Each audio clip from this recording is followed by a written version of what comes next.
Então, abram suas Bíblias, por favor, em Atos dos Apóstolos, capítulo 4. Atos dos Apóstolos, capítulo 4, e vamos ler dos versos 23 a 31. Atos 4, 23 a 31. Amém? Quando foram soltos, Pedro e João voltaram para os seus companheiros e contaram tudo o que os chefes dos sacerdotes e os líderes religiosos lhes tinham dito. Ouvindo isso, levantaram juntos a voz, dizendo: Ó soberano, tu fizeste os céus, a terra, o mar e tudo o que neles há. Tu falaste pelo Espírito Santo por boca do teu servo, nosso pai Davi. Por que se enfurecem as nações e os povos conspiram em vão? Os reis da terra se levantam e os governantes se reúnem contra o Senhor e contra o seu ungido. De fato, Herodes e Pôncio Pilatos reuniram-se com os gentios e com o povo de Israel nessa cidade para conspirar contra o teu santo servo Jesus, a quem ungiste. Fizeram o que o teu poder e a tua vontade haviam decidido de antemão que acontecesse. Agora, Senhor, considera as ameaças deles e capacita os teus servos para anunciarem a tua palavra corajosamente. Estende a tua mão para curar e realizar sinais e maravilhas por meio do nome do teu santo servo Jesus. Depois de orarem, tremeu o lugar em que estavam reunidos. Todos ficaram cheios do Espírito Santo e anunciavam corajosamente a palavra de Deus. Amém? Então é sobre isso que eu gostaria de falar essa noite. Uma igreja cheia do Espírito Santo. Lembrando que nós temos falado já bastante sobre encontros, sobre resultados desses encontros, sobre o testemunho das igrejas, né? Por exemplo, nós falamos, já citei no início, a igreja que foi iniciada em Atos capítulo 2, a igreja lá de Jerusalém, que foi iniciada ali em Atos capítulo 2, ela fez diferença, ela impactou a comunidade na qual ela estava inserida. Nós também falamos do exemplo, por exemplo, da igreja dos Tessalonicenses. Paulo louvou a Deus pelo testemunho, pela vida, pelo trabalho dos Tessalonicenses. Temos falado de encontros, pastor Kleber, semana passada, vocês pensam que eu não estava aqui, mas eu não vi? Eu vi sim, pastor Kleber falou sobre, de novo, o encontro de Nicodemos com o Senhor Jesus, e falou sobre a necessidade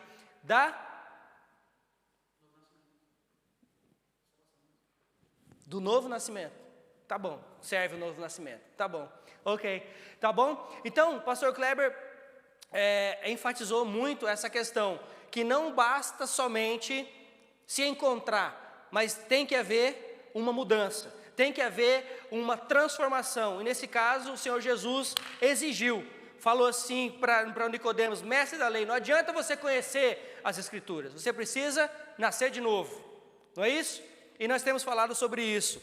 Então nós vamos ver hoje algumas coisas que nós aprendemos com a igreja, relatada aqui em Atos dos Apóstolos, o que aconteceu, algumas coisas que aconteceram com os discípulos por estarem pregando a palavra do Senhor.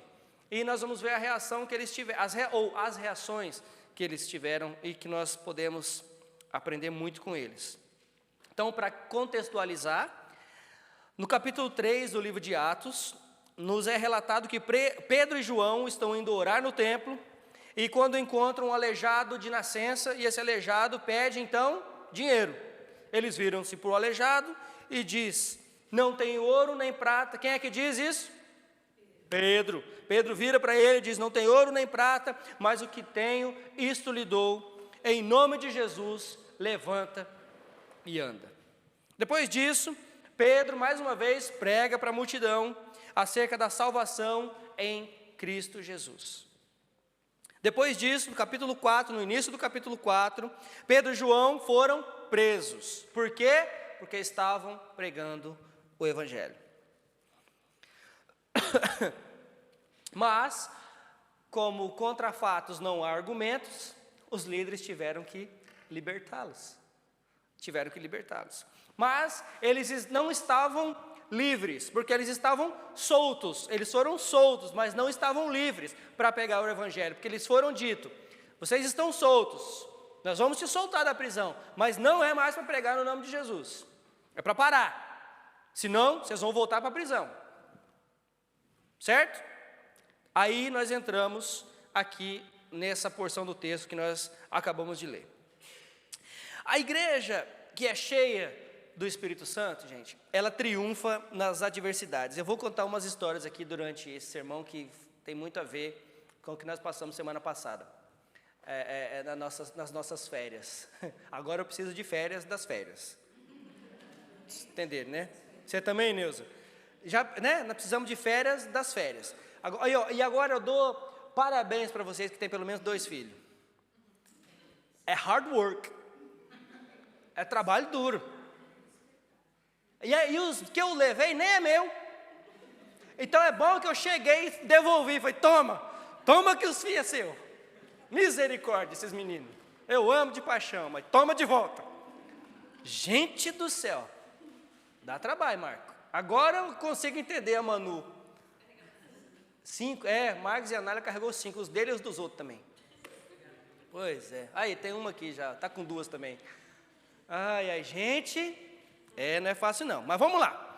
Então nós já sabemos, o pastor Kevin tá rindo, faz mais um, pastor, vai. Você tem só um, faz mais um para tu ver. Vamos lá. Então, se trouxermos aqui a nossa memória, todas as vezes que a igreja passou por adversidades, né, a igreja, quando eu digo a igreja relatada aqui em Atos, nós vemos que todas as vezes que ela foi perseguida, todas as vezes que eles passaram por tribulações, na verdade nos é relatado que nunca a igreja fracassou, tanto que nós estamos aqui. Nós somos a continuação de Atos. Nós estamos aqui por causa de Atos dos Apóstolos, porque tudo começou ali, a descida do Espírito Santo, como o Senhor Jesus havia prometido. O Senhor Jesus disse: vai descer sobre vocês o Espírito Santo, e Ele vai lhes dar poder para pregar a palavra. Então é por isso que nós estamos aqui. Nós somos a continuação. Então a igreja passou, durante a história da igreja, a igreja tem passado por diversas tribulações, perseguições, martírios, mas a igreja nunca cessou, a igreja nunca acabou, porque a igreja não é nossa, a igreja é do Senhor Jesus. Amém? Então, por isso que estamos aqui, eu quero ressaltar isso, muito veementemente. Falei difícil agora, hein? Para vocês, para que nós não esmoreçamos, ok? Então, vamos lá. Pedro e João, então, são presos, saíram da cadeia, e ao invés de ficar murmurando, ao invés de ficar lá, fui preso injustamente, reclamando, e aquela coisa toda, olha o que eles fizeram. 4:23, nós acabamos de ler. Quando foram soltos, Pedro e João voltaram para os seus e contaram tudo que os chefes dos sacerdotes e os líderes religiosos lhes tinham dito. A igreja, os irmãos, as irmãs, ao nosso redor, gente, a igreja que é cheia do Espírito Santo, ela precisa ser unida. Nós somos irmãos, nós somos irmãs, nós somos chamados corpo de Cristo. Quando eles saíram, eles voltaram para onde? Para a igreja reunida. A igreja estava reunida, orando por eles. A igreja estava reunida, continuando o trabalho, e eles voltaram para lá. A igreja são recursos que o próprio Senhor usa para nos encorajar. A igreja, o Senhor usa para que nós cuidemos uns dos outros, para que nós nos encorajemos. Por isso que o pastor manda mensagem quando você não vem, por isso que o pastor te liga quando você desaparece, por isso que o pastor fala: irmãos, não deixem de estar aqui, porque aqui é que nós nos fortalecemos. Não pense você que você é igreja sozinho na sua casa, porque você não é. Você não é igreja sozinho na sua casa. Nós somos igreja quando somos um povo reunido, unido. Então, John Stott, no seu comentário no livro de Atos, ele diz o seguinte: a igreja é a sala de emergência do Espírito Santo para incentivar e consolar pessoas. É a sala de emergência do Espírito Santo para incentivar e consolar pessoas. Gente precisa de Deus, amém por isso, amém, e é verdade, mas gente precisa de gente. Nós precisamos de gente, precisamos de amigos, precisamos de irmãos, ok? Não Não é possível viver cristianismo sem igreja. Está sendo pregado por aí hoje que você não precisa ir na igreja para ser crente. Você, eu louvo a Deus na minha casa, eu coloco lá um CD, nossa, estou velho, né? Não, eu coloco lá um Spotify, um Apple, como é que é o nome? Apple Music, esses trem aí, e eu louvo a Deus lá na minha casa. Nossa, CD. Só faltou falar, coloco lá uma fita cassete. Vocês nem sabem o que é isso. O que é fita cassete? Nem sabe. Você só sabe por causa do seu pai. Não vem, não. Isso. Para rebobinar, coloca lá uma caneta e volta a fita assim, ó. Esse é do meu tempo. Esse é do meu tempo. Você tá velho também, Jorge. Ok. Mas é isso. Então, as pessoas dizem isso, que vão lá, colocam um louvor, colocam lá uma pregação no YouTube, e ficam lá e dizem que estão sendo igreja. Na verdade, isso não é ser igreja. Você está sendo ali, está tendo o seu momento ali, talvez, mas é importante que nós estejamos juntos. A Bíblia diz que nós fazemos parte de um corpo, que o Senhor Jesus é o cabeça desse corpo, e que nós, portanto, somos o corpo de Cristo. Cristo, o cabeça, e nós somos o corpo dele. Você vai ver, por exemplo, alguém andando por aí sem braço, sem perna, sem olho, sem orelha. Você vai ver, mas é um corpo andando sem um dos membros, ou sem dois dos membros, não sei. Mas você nunca vai ver uma perna andando sozinha. Se você vê, você corre. Se você vê um zóio andando sozinho, pulando na rua, você corre. Porque já é, sei lá o quê, nação zumbi, né? Você corre, é verdade, gente. Você não vai ver isso. Você vai ver um corpo faltando alguns membros. Agora, um membro faltando um corpo andando por aí sozinho, você não vai ver. Por isso que nós somos unidos, por isso que nós temos que ser unidos. É impossível um membro caminhar sem um corpo. Assim como é impossível você dizer que você vive igreja sem frequentar uma igreja, sem estar unido a um corpo, sem estar rodeado de irmãos. Sozinho você não tem como ser igreja. Sozinho você é talvez um crente, mas não me diga que você é igreja. Ok? E mesmo assim, você é crente sozinho, você é perigoso para você mesmo e a situação que você está vivendo também é perigosa. Porque nós achamos que não temos que prestar conta para ninguém. Nós achamos que não temos que cuidar da vida e ninguém cuidar da nossa vida. Isso é um erro. Nós não estamos aqui para cuidar da vida de ninguém, pelo contrário, nós estamos aqui para cuidar uns dos outros. Nós estamos aqui para sermos orientados uns pelos outros, não só o pastor, mas o irmão, a irmã. Essa irmã aqui, é uma bênção na minha vida, tanto cuidou de mim na semana passada, que a boca estourou, quase que eu tive um treco, porque da raiva que eu passei, ela, irmão, pastor, e ela me lembrava a todo momento, e eu falava para ela, não me chama assim agora. E ela, pastor, eu não me chamo assim, que eu não quero lembrar que eu sou pastor agora. De tanta raiva que eu estava. Mas a gente sai mesmo. E olha, sinceramente, eu fiquei triste claro, com a reação que eu tive pela ira que eu estava ali. Mas depois eu louvei a Deus, sabe por quê? Porque se fosse anos atrás, eu iria estar contando a vantagem de ter ficado bravo, de ter falado no telefone bravo com a pessoa que errou com a gente e tudo mais. Mas não, aquilo me incomodou. Eu não gostei de ter sentido aquilo. Então isso é sinal que Deus tem, sim, trabalhado nas nossas vidas. Eu não quero ser aquele homem, eu não quero ser mais aquele velho homem. Quando esse velho homem vem à tona, você tem que se entristecer. Você tem que falar, olha, não quero, esse não sou eu mais. Esse fui eu um dia, hoje eu não sou mais esse. Hoje eu pertenço ao Senhor Jesus, hoje eu sou cheio do Espírito Santo, então eu tenho que saber lidar com essas provações. É difícil, eu sei que é.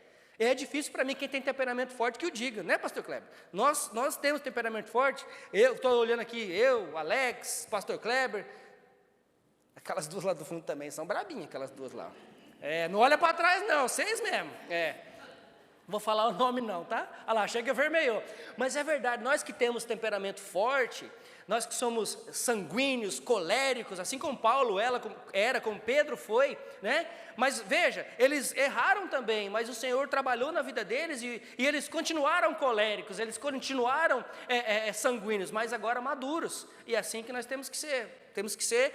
Deus, eu acho assim, na minha experiência, Deus, Ele não mudou o meu temperamento, Ele trabalhou no meu temperamento para que ele pudesse ser domado. Né? Eu posso domar o meu temperamento, Mas, às vezes, a gente solta as rédeas, aí é que mora o perigo. Então, cuidado. Então, quando estamos passando por problemas, gente, quando estivermos passando por problemas, procure alguém que você confie, que você possa realmente conversar, que você possa realmente se abrir, mas se abrir como quem você é de verdade, porque é para isso que estamos aqui, né? Porque às vezes nós não nos abrimos, as pessoas não sabem quem realmente nós somos, porque nós temos uma capa de proteção, e essa capa de proteção afasta as pessoas, porque as pessoas nos olham como um hipócrita, porque sabem que a gente não é aquilo que a gente está passando, ou as pessoas se afastam porque acham que eu sou santo demais para me aproximar. E não, ninguém aqui é santo o suficiente, ninguém aqui é o santarrão, ou para que possa falar, eu sou mais santo que você. Não, nem o pastor. Eu estou contando aqui para vocês uma história que aconteceu comigo não tem muito tempo. E eu me senti envergonhado por ter tomado, eu não tomei nenhuma atitude, mas por ter sentido aquilo. Porque o velho homem veio à tona. E o sangue ferveu, e como dizia o nosso amigo Hélio, estava com sangue nos olhos, mano. Né? O Hélio falava isso, fiquei com sangue nos olhos. E eu fiquei bravo mesmo, fiquei chateado com a situação. Estava com 2 crianças, com a minha esposa, parado na estrada, carro quebrado. E aí, o MacGyver querendo correr atrás de mim. Vamos lá resolver esse negócio então. Eu falei, não, MacGyver, fica aí.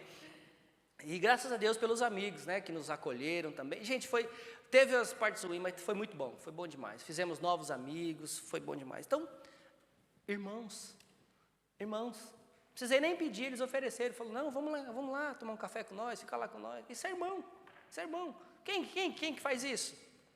Por isso nós somos irmãos, por isso nós somos família, e nós somos família mesmo. É tio para cá, é tia para lá, era tanto tio que me chamava que eu não sabia nem quem estava me chamando mais. É tanto tio que a gente tem, até os netos começaram a chamar de tio. Eu falei, o que é isso, menino, não sou seu tio não? Samuel olhou para mim, tio, eu falei, tio? Ele, você é o vô, né? Você é o vô. Aí as do MacGyver olharam para mim, vô, eu falei, arrumei mais neto. E é bom, porque isso é família, um cuidando do outro. Ok? Então busque pessoas, busque irmãos, busque irmãs, busque pessoas que vão te encorajar a buscar na palavra do Senhor, vão te encorajar a orar, vão te dar conselhos que realmente são findados na palavra do Senhor, não aqueles conselhos de gente que vai falar, larga a mão disso, chuta o balde mesmo, larga a mão, para com isso, sai dessa igreja, isola esse irmão, cancela no Instagram. Hoje está na moda cancelar, né? Cancela, não gostou? Cancela. Não é assim. Não podemos ser assim, porque nós somos parte da mesma família. Nós somos da mesma família. A segunda coisa que nós aprendemos, aqui com o texto que nós acabamos de ler, é que eles buscam o Senhor em oração. Eles buscaram, e nós também devemos fazer o mesmo, buscar o Senhor em oração. O capítulo 4, a partir do verso 24 ao 26. Ouvindo isso, ouvindo o quê? A história que Pedro e João contaram. Ouvindo isso, levantaram-se juntos a voz a Deus, dizendo, ó soberano, tu fizeste o céu, a terra, o mar e tudo o que neles há. Tu falaste pelo Espírito Santo por boca do teu servo, nosso pai Davi. Porque se enfurecem as nações e os povos conspiram em vão? Os reis da terra se levantam e os governos se reúnem contra o Senhor e contra o seu ungido. Notem, a primeira, de fato foi a primeira perseguição propriamente dita que os apóstolos sofreram, foi seguida de uma reunião de oração. Passou por problema? Ore. Está tudo bem? Ore também para que continue assim, né? Então, é isso. O melhor método para lidar com os problemas não é a vingança, não é dar o troco, não é ficarmos irados, viu, pastor, né? Pode falar. Ela falou, pastor, não fique irado, pastor. Eu falava, não me chama assim, né? E eu fiquei, e depois eu parei e refleti, eu falei, não, o que eu estou fazendo? E é isso que nós devemos fazer. Então, a melhor solução não é essa, o melhor método é orar. Quanto tempo nós temos passado orando? De verdade. Quanto tempo você ora? Ou, com frequência você ora? Com qual frequência eu tenho orado? Essa é uma autoavaliação. Quando as coisas acontecem, ou quando não está acontecendo, ou quando chegou a hora de orar. Vamos lá, eu fiz aqui um plano, eu tenho aqui um método, uma meta a cumprir. Ó, eu preciso orar, primeira coisa do meu dia, antes de mais nada, antes de tomar café da manhã, na cama ainda, vou orar. Tem feito isso? Ou tem falhado? Ou então, final do meu dia, acabou tudo, agora eu vou para a cama, agora eu vou orar. Ou então, no meio do dia, eu vou parar tudo que eu estou fazendo, meia horinha que seja, vou ler a Bíblia e vou orar. Tem cumprido? É difícil, principalmente nos dias que nós estamos hoje, mas a oração é essencial para a nossa vida espiritual. A oração é essencial para a vida da igreja, nós precisamos aprender a orar. Mas como nós devemos orar? Como podemos erguer vozes unânimes em oração ao Senhor, como eles fizeram? Primeiramente, reconhecendo a soberania de Deus. Olhem como eles começaram a oração. Ó soberano, ó soberano. Esse termo, gente, ele era usado naquela época para falar com alguém que tinha autoridade incontestável. Ó soberano, era usado para falar com alguém de suprema autoridade. E assim eles se dirigiram a Deus. O Deus supremo, o Deus todo-poderoso que estava acima de todos os reis, que é acima de todos os deuses. Ó soberano. Não é a situação momentânea pela qual estamos passando que estão no controle. Não sou eu nem você que estamos no controle. Deus é quem está no controle. Ele é soberano. Eu não sou soberano, você não é soberano, mas Deus é soberano. Deus é quem está no controle de todas as coisas. E é por isso que eu fiquei tão chateado, porque eu achei era que eu que estava, porque eu planejei tudo, eu fiz tudo certo, eu planejei o horário de sair, o horário de chegar, tudo, e aí deu tudo errado. E aí aquilo saiu do meu controle. E quando as coisas saem do nosso controle, adivinha o que acontece com a gente? A gente fica assim mesmo, se chateia, a gente chora, descabela, joga tudo para o alto. É assim que a gente faz. Mas e aí nós somos lembrados. É como se como se o Espírito Santo sussurrasse: filho, filha, sem mim você não pode nada, você não faz absolutamente nada. Sou eu quem estou no controle. Você é só, como diz um amigo meu, você é só uma ameba reclamona. Está aí, reclamando, se escabelando. Você não nada, não tem como você fazer nada. Quem faz, sou eu. Quem faz, sou eu. De novo, Tozer, ele fala uma frase que ele, em seu livro, no seu comentário de Atos, que me chamou muita atenção e eu quero compartilhar também com vocês.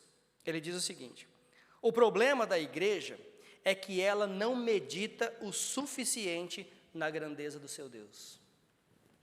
Esse é um dos nossos problemas. Nós não meditamos o suficiente na grandeza do nosso Deus. Qual é o tamanho do seu Deus? Qual é o tamanho do nosso Deus? Tem como mensurar? Não tem como mensurar. Lembra de Isaías 40? Especialmente o verso 12, que é um dos meus favoritos de Isaías 40. Vamos abrir. Isaías 40, verso 12.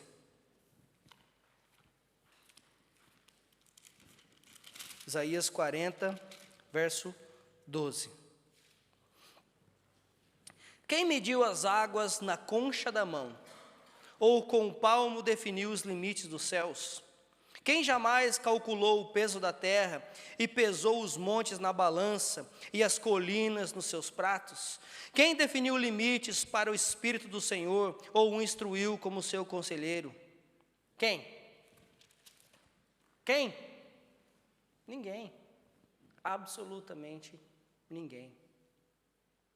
O nosso Deus é aquele que mediu as águas dos mares na concha da sua mão e pesou o pó da terra em balança de precisão. Esse é o nosso Deus. O nosso Deus é aquele que criou as estrelas e as chama pelo nome. Assim como Ele conhece a mim e a você pelo nome. Ele sabe o que se passa aqui antes mesmo que saia daqui. Antes mesmo que você fale, Ele já sabe. Esse é o nosso Deus. Esse é o nosso Deus. Nós precisamos trazer isso de volta à nossa mente todos os dias. Nós estamos à mercê, na verdade, de muitos problemas.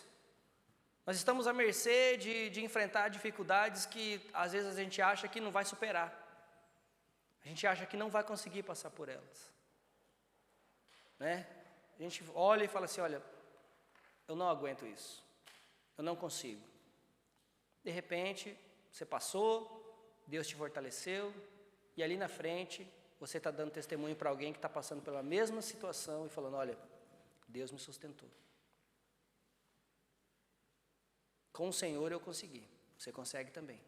Vamos encorajar. Vamos encorajar. Os apóstolos, eles foram presos injustamente. E como eu disse, não saíram por aí reclamando, protestando, fizeram passeata, nada disso. Não teve queima de nada. Nada disso. Eles simplesmente se reuniram e oraram. Eles também estavam fundamentados na palavra de Deus. A igreja, eles começaram a orar citando a palavra. Primeiro dizendo que Deus era soberano, depois eles citaram o Salmo 2. Em todas as horas de aflição, a igreja buscou, e temos que buscar, a palavra de Deus. Precisamos aprender que nós precisamos buscar conforto na oração e na palavra de Deus.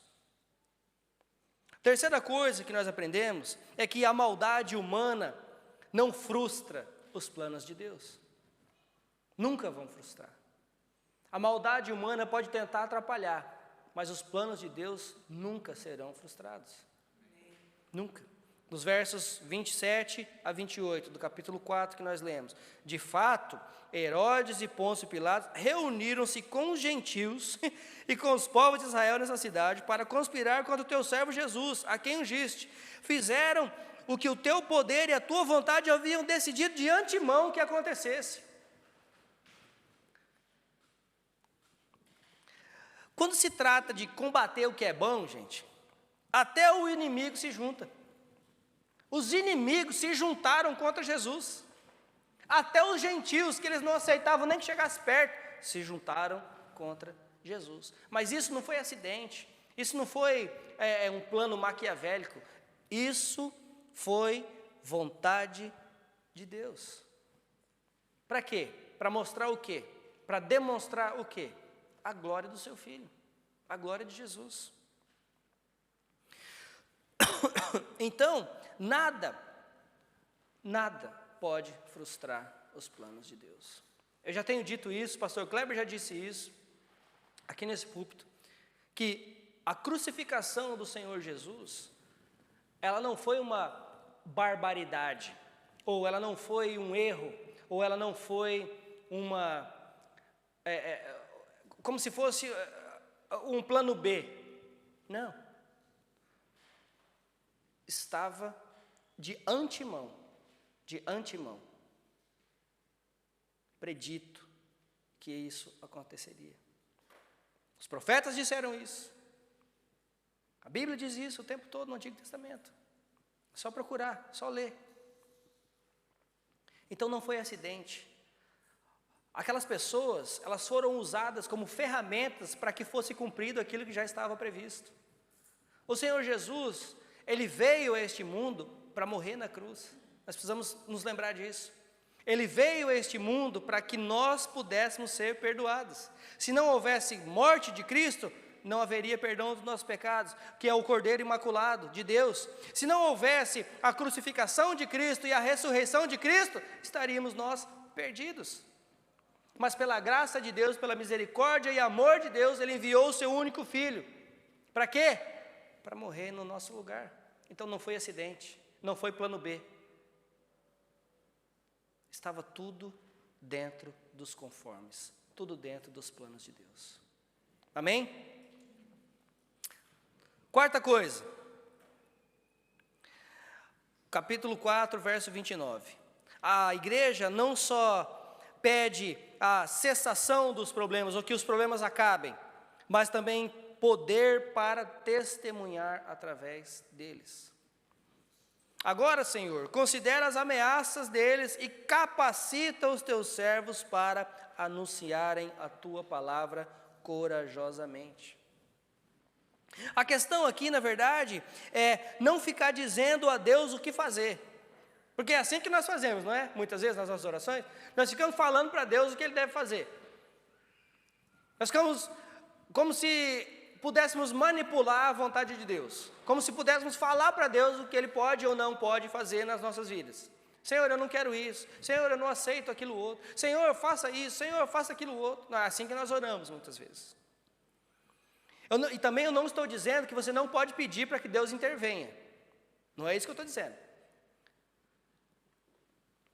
Mas o que eu estou dizendo é que nós não podemos, nós de maneira nenhuma podemos controlar a vontade de Deus. Quantos de vocês assistiram o vídeo que eu mandei hoje à tarde no grupo? Vocês viram? Agora vocês vão ficar curiosos, vocês vão assistir. Né? Mas vocês viram a diferença das duas teologias? Que tudo bem, que tudo pode, que Deus ama mesmo e tudo mais. E o outro lançou até um livro.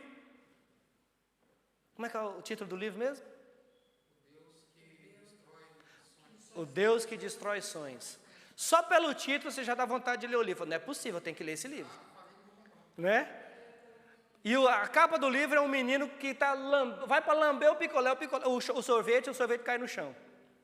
O destruidor de sonhos. Deus é o destruidor de sonhos. Deus, Ele destrói os sonhos, os meus sonhos, os seus sonhos que não estão alinhados à vontade dEle. É assim que acontece. Porque nem sempre Deus vai fazer o que eu quero, mas sempre Deus vai fazer o que eu preciso. Nem sempre Deus vai fazer o que você quer, mas Deus vai te dar, vai fazer o que você precisa. E muitas vezes essa provação faz parte do aprendizado, e nós precisamos aprender então.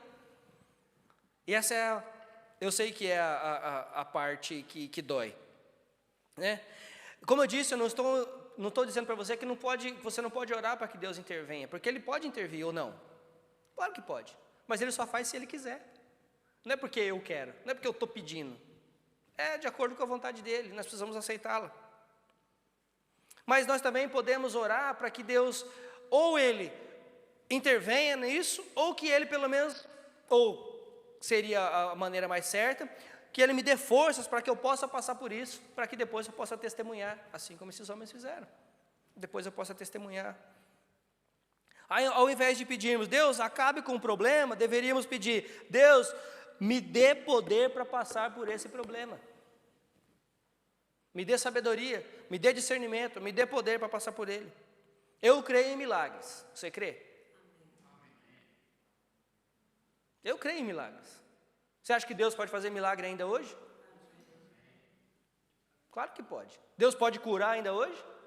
Deus pode levantar o coxo, pode dar vista ao cego, pode ressuscitar ainda hoje ou não? É o mesmo Deus. Só que você há de convir comigo que os tempos de Jesus eram tempos diferentes dos dias que nós vivemos hoje. Jesus ali estava andando, estava ali passando por todos os lados, mostrando quem Ele era e o poder que Ele tinha. Hoje nós já sabemos disso tudo. Hoje nós sabemos disso. Para nós hoje é muito mais fácil de crer, vamos ser honestos. Não é? Hoje nós temos instrução, hoje nós temos a Bíblia, hoje nós temos o Espírito Santo que lá então eles não tinham. E quem é que convence? Pronto. Então para nós é muito mais fácil crer. É mais difícil crer que o mundo surgiu de um Big Bang, bum, surgiu. Isso é difícil de crer. Né?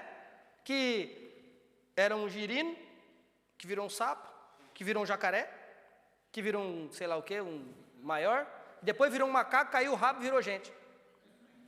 Aí isso é difícil de crer, desculpa, mas isso é difícil de acreditar. Não é? Isso é difícil de acreditar. Agora, você, com o Espírito Santo te dando discernimento, te abrindo os seus olhos espirituais, você lendo a Bíblia, e você olha para a natureza. Teve um lugar que a gente foi, um lugar, coisa mais linda, cheio de montanhas ali em Portugal, aquela coisa. A gente olha aquilo e contempla. Vou fazer inveja, Gerês é o nome, lá no norte. Conhece? Lindo, lindo, lindo. lindo, você subindo aquelas montanhas, cachoeira para todo lado, coisa linda. E você olha aquilo, não tem como você não contemplar a grandeza de Deus, porque foi Ele que criou aquilo tudo. Não foi um Big Bang, bum, cachoeira, bum, montanha. Não, não foi. É criação de Deus. É aquela coisa linda. Então nós precisamos aprender a contemplar isso. Nós precisamos crer que Deus, Ele faz milagre ainda hoje. Você crê nisso? O que nós estamos fazendo a respeito, então? Nós estamos orando por um milagre? Nós estamos orando para que Deus nos faça passar por por essas situações que não deixa de ser um milagre? Porque quando nós passamos, nós olhamos para trás e falamos, rapaz, olha do que Deus me tirou, olha do que Deus me livrou, não é um milagre? Por que milagre para nós tem que ter a conotação apenas de algo sobrenatural? Não, o fato de nós estarmos aqui hoje, agora, nesse momento, é milagre. É milagre. Você está respirando? Você abriu o olho hoje de manhã? Você comeu? Você tem cama para dormir? Alguns de vocês têm carro para andar, outros não têm, mas tem dinheiro para pagar o ônibus. Se não tem, tem duas pernas para andar. É milagre? Ou não? É milagre. Claro que é. Então, louvemos a Deus por essas coisas. O problema é que hoje nós ficamos muito atrás de profetadas, de coisas sobrenaturais, dessas coisas todas. E tem gente que baseia a sua fé nisso. E nós não podemos basear a nossa fé só nessas coisas, somente nessas coisas. Nós sabemos que Deus pode fazer, mas a nossa fé não pode ser baseada nisso, porque senão nós vamos sair procurando aí coxo que para andar e ele não anda, e nós saímos daí frustrados. Ou cego para enxergar e ele não volta a enxergar, nós sairemos frustrados. Gente com cadeira de roda, que fala que andou, vai ver, não era cadeirante, coisa nenhuma. Quantos charlatões vocês estão vendo por aí? Prometendo o que a Bíblia não promete, falando que, que Deus faz o que Ele nunca falou que ia fazer. Nós estamos vendo isso, a torta e a direita aí para todo lado, então cuidado. E outra coisa, quinta e última coisa que nós aprendemos aqui, verso 30, a igreja cheia do Espírito Santo, ela vive com expectativa da ação milagrosa de Deus. Estende a tua mão para curar e realizar sinais e maravilhas por meio do nome do teu santo servo, Jesus. Nós precisamos orar pela manifestação do poder de Deus. Nós precisamos ter convicção do poder de Jesus para curar ainda hoje. Nós precisamos ter essa convicção. A igreja de Atos, ela não pedia milagre de vingança ou destruição dos seus inimigos, mas pedia milagres de misericórdia. Hoje nós vemos crente fazendo, tem uma tal de oração contrária. Oração contrária, orar para que o outro se dane. Que é isso, gente? Parece macumba evangélica.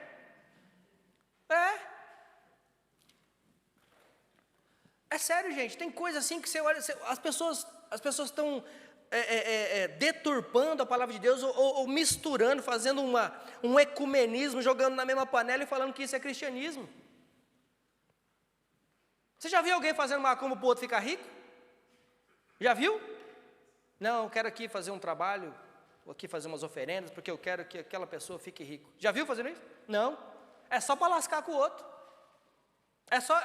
Não é? E hoje, dentro da igreja evangélica, tem gente assim, orando para que o outro se ferre, para que não dê nada certo, para que perca o emprego, porque não olhou para mim, para que não sei o quê, para que largue do marido, para que eu case com ele. Eu já ouvi isso. Eu estou orando por um varão. Falei, é mesmo? Só que o problema é que ele é casado. Eu falei, então para de orar. Vai orar por outro, procura outro, minha filha. Esse aí já está comprometido. Não, mas eu estou orando para largar. Eu falei, você está de brincadeira comigo, só pode. Gente, quer pastor? O senhor é pastor também, não é, irmão?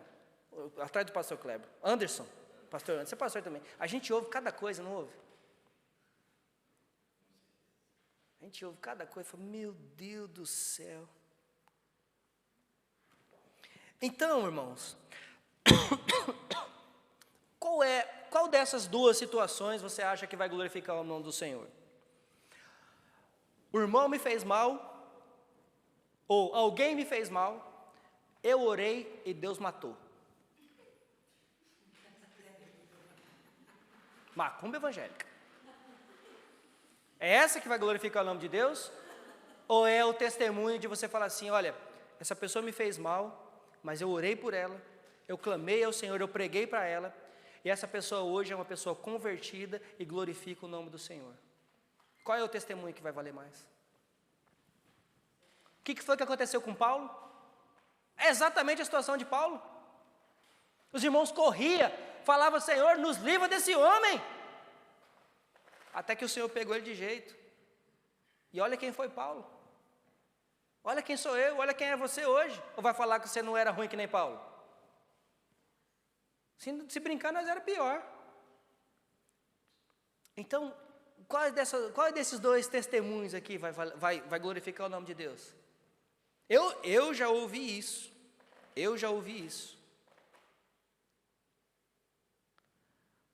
Mexeu comigo, eu orei, pouco tempo depois morreu. Pasmem, e eu ouvi isso de um pastor. E dando risada e dando glória a Deus por isso. Pasmem. Pois é. Isso glorifica Deus em quê? Hã?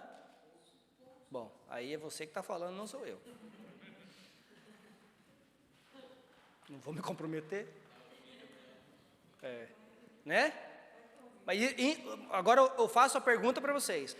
Em que isso glorifica a Deus? Absolutamente zero. Nada. Agora, se ele tivesse me dito, olha, me perseguiu, fez mal para mim, mas eu continuei orando, eu continuei clamando, eu continuei pregando, e hoje é um homem de Deus. Aí sim, glórias a Deus por isso. Porque eu fui lá e joguei a semente, mas Deus regou e fez crescer. Glórias a Deus por isso. Não é isso? Então, aprendamos. E ele, o texto então, o verso 31 do texto encerra dizendo, depois de orarem, tremeu o lugar em que estavam reunidos. Todos ficaram cheios do Espírito Santo e anunciavam corajosamente a palavra de Deus. Vamos lá. Última quinta-feira do mês. A igreja cheia, porque nós estamos reunidos para orar. Eu estou visualizando. Eu tenho fé, eu falei para vocês que eu creio em milagre. A igreja toda aqui cheia. Quinta-feira, última quinta-feira do mês, nós aqui reunidos em oração. As paredes do templo começam a tremer, o chão começa a tremer. O que você faz? Tá vendo? Sabia que não era para vir aqui e ó. Por isso que eu nunca vim. Primeira vez que eu venho, já treme tudo, é terremoto, é bomba, só pode. Por quê? Porque nós não esperamos que Deus pode fazer isso. Porque nós não esperamos que Deus pode, numa manifestação extraordinária do Espírito Santo, pode fazer isso com a igreja. Nós não esperamos isso, nós oramos, vou orar, né? Nós não oramos com expectativa. Nós não temos essa expectativa. Olha só, depois de orarem, o lugar em que estavam reunidos tremeu, e todos ficaram cheios do Espírito Santo, e anunciavam corajosamente a palavra de Deus. Nós pedimos o extraordinário de Deus, mas quando ele acontece em nossas vidas, nós nos calamos. Aconteceu o extraordinário, o que eles fizeram? Anunciaram. Acontece o extraordinário na nossa vida, o que a gente faz? Se cala. Deus faz, a gente esconde. Deus faz, a gente não fala. Deus manda falar, a gente não fala. Deus manda ficar quieto, aí a gente fala. É da nossa natureza desobedecer. Nós desobedecemos. Não deveria ser assim. Hoje nós vemos crentes que se dizem cheios do Espírito Santo, falam em línguas, profetizam, mas não anunciam a palavra de Deus. Não anunciam a palavra de Deus. De que adianta essa espiritualidade toda, então? De que adianta? Para benefício próprio? É para isso que estamos aqui? Não. Não existe pregação eficaz, não existe evangelização eficaz sem o poder do Espírito Santo nas nossas vidas. Dizem os estudiosos que Charles Spurgeon, quando subia ao púlpito no tabernáculo metropolitano, aqui em Londres, lá em Elephant and Castle, ele subia dizendo: eu creio no Espírito Santo, eu dependo do Espírito Santo, eu falo pelo Espírito Santo. Uau! Sem o Espírito Santo, nenhuma alma sequer pode ser convertida, gente. É por isso que nós nos cansamos de ensinar. Sem a obra do Espírito Santo, não vai. Você pode ser convencido, mas não convertido. Eu posso te convencer que Deus é bom, que Jesus é o Filho de Deus, mas te converter, sem a obra do Espírito Santo, não. De novo, palavras do próprio Spurgeon. É mais fácil treinar um leão a ser vegetariano do que uma alma ser convertida sem o poder do Espírito Santo. É mais fácil treinar um leão virar vegetariano. Pensou aquele leãozinho comendo alface? Um dia. Mas aí vai ser tudo perfeito. Aí não vai precisar mais de conversão. Não é? Um dia vai ser. Então, será que nós temos demonstrado esse poder do Espírito Santo nas nossas vidas? Caso tenha, amém. Continue assim. Continue orando e pedindo para que o Espírito Santo te enche, te capacite todos os dias. Caso não tenha, então eu convido a uma autoanálise. E muitas vezes nós precisamos nos perguntar: será que existiu mesmo uma conversão? Ou será que foi num momento de emoção, foi um momento que me puxaram pelo braço, me levaram lá na frente e até hoje eu estou aí na igreja? Será que existiu mesmo essa conversão? Um crente no Senhor Jesus precisa demonstrar mudanças que só o Espírito Santo pode operar. E é só através dele, nas nossas forças, com as nossas forças, impossível. Então eu te encorajo, ore, medite, busque pessoas que te façam crescer, busque pessoas que te ajudem a crescer, que são mais maduras que você na fé, que vão te ajudar, que vão te dar conselhos realmente bíblicos, que vão te pegar pela mão, que vão te andar junto, que vão te discipular. Busque essas pessoas.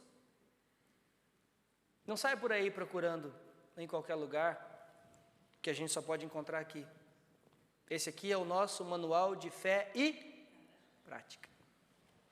Tem horas que a gente só olha isso como nosso manual de fé. A gente crê no que está aqui, mas a gente pratica tudo ao contrário. Não, é manual de fé e prática.